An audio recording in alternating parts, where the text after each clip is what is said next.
جوہر صاحب یہ فرمائیے گا کہ یہ حماس کا یہ جو فیصلہ ہے یہ تکنیکی فیصلہ ہے یا وہ پیچھے ہٹے ہیں اور ان کو اپنا کردار جو ہے وہ مستقبل کے حوالے سے انہوں نے محدود کیا ہے یا ختم کیا ہے؟ میں سمجھتا ہوں اس کے دو تین پہلو ہیں. ایک تو یہ دیکھیں یہ اس معاہدے کا حصہ تھا جو نیگوشیٹ ہوا تھا اسرائیلیز اور حماس کے بیچ میں، جس میں امریکہ بھی شامل تھا، اور پھر جس کو بعد میں جو 20 پوائنٹ منصوبہ تھا پریزیڈنٹ ٹرمپ کا، جس کو بعد میں سینکٹیٹی دی گئی تھی United nation security council resolution کے تحت، اور وہ بھی انڈر چیپٹر 7، جس کا مطلب ہے کہ وہ ایک بائنڈنگ ریزولوشن تھا.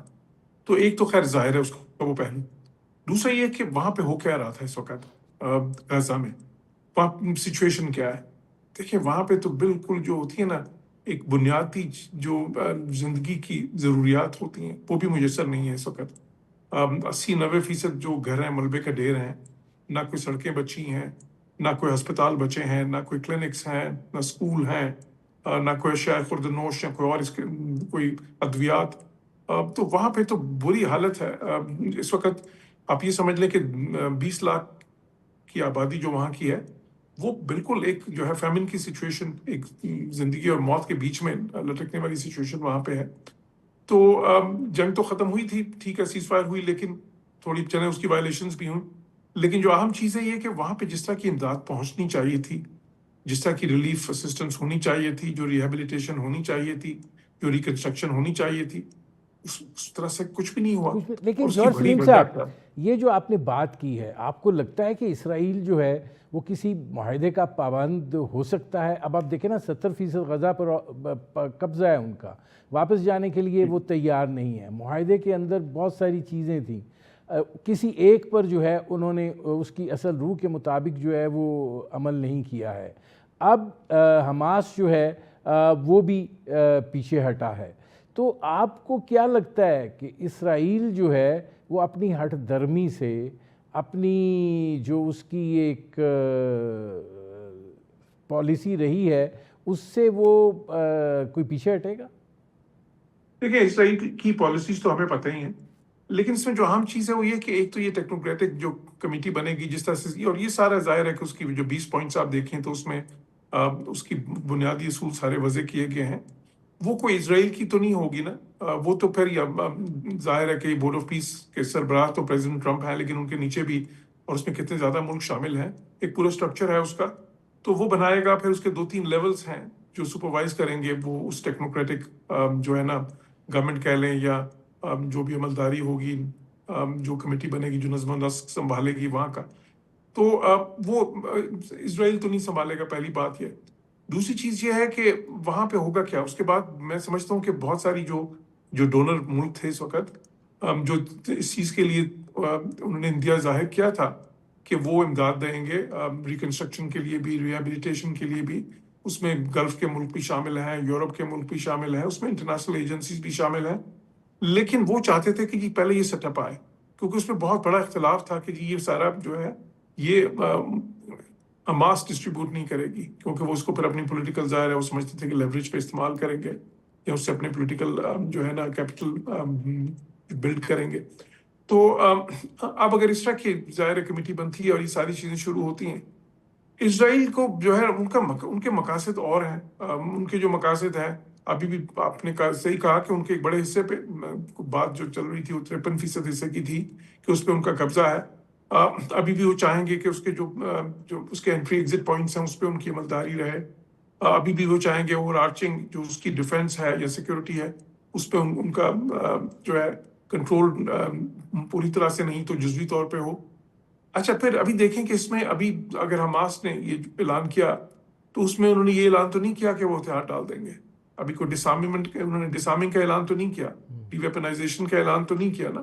اب اس میں بڑی دلچسپ سچویشن ہے. کیا یہ فیصلہ جو ہے یہ ایران کی کنسنٹ سے ہوگا یا اس وقت جو سچویشن ڈیولپ ہوئی ہے اس میں بھی ایران کی مرضی شامل ہوگی؟ کیونکہ حزب اللہ کے معاملے میں تو ایران جو ہے وہ بہت آگے تک جانے کی بات کر رہا ہے.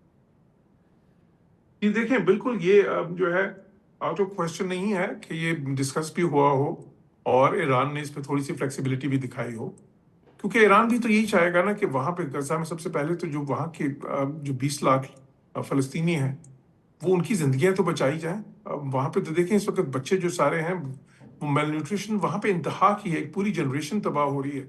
تو وہ ظاہر ہے کہ ایران بھی یہ چاہے گا.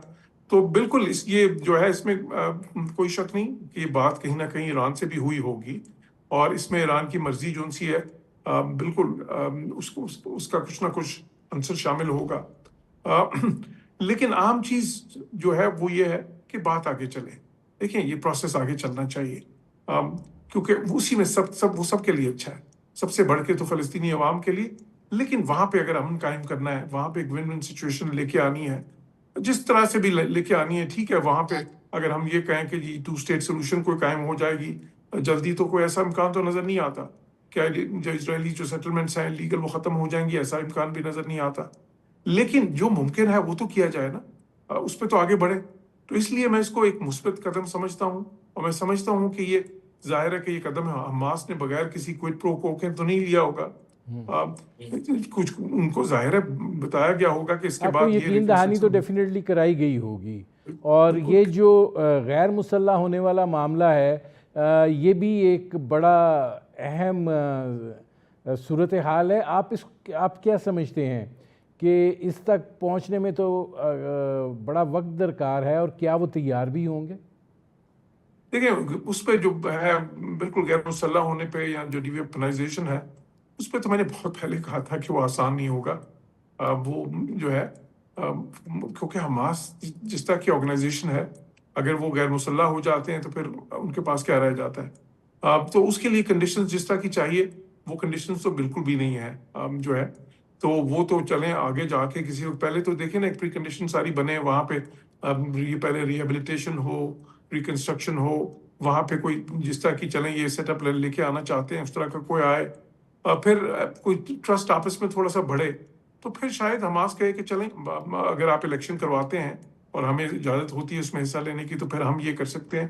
وہ آگے جا کے جو ہے نا کوئی اس کی صورت نکل سکتی ہے, لیکن وہ بھی بغیر کوئی پروف ہو کے نہیں ہوگا.